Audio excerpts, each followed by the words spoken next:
Ciao Tesla people, I wanted to do a test with my EcoFlow Delta2 MAX. I wanted to see if I can charge the Tesla with this battery. My guess is not, and the reason is because it doesn't have a ground. And I think it needs to have a special plug in the back, okay? But I wanted to test anyway because I never tested. I saw some videos around online, and with older version of this it worked. Some others needed this to make it ground in the back, okay? So let's try. So I have the API here, the EcoFlow. So I'm going to plug the Tesla charger. I'm going to enable the AC. Okay. The Tesla here is okay.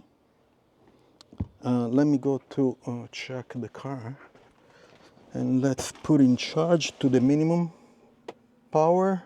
So charging, and I'm going to put it to 5 amps so I don't overload. Okay, so let's try to see if this works. Okay, my guess is not going to work. This one works, okay, and I plug,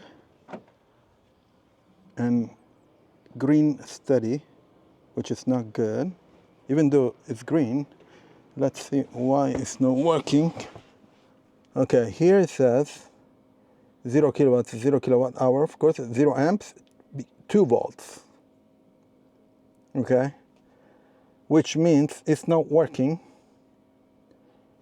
and like I guessed, and the reason is because there is no ground. The only thing strange is it gives me green here, and here I don't have any information. I think I put the settings correctly. Let me check. Output has the X boost, DC timeout, let's see. Yeah, so everything, I used for other things, and this thing worked. So I charged like what did I do? I think I charged my laptop, but that was an American plug, so it was a bit different. Anyway, so it's not working like I was expecting. But everything else works, okay. Maybe I'm doing something wrong. So if you know what I'm doing wrong, or if it's the case is the ground, let me know. Please leave a like, subscribe, turn on notification if you already subscribed. See you on next video. Ciao Tesla people.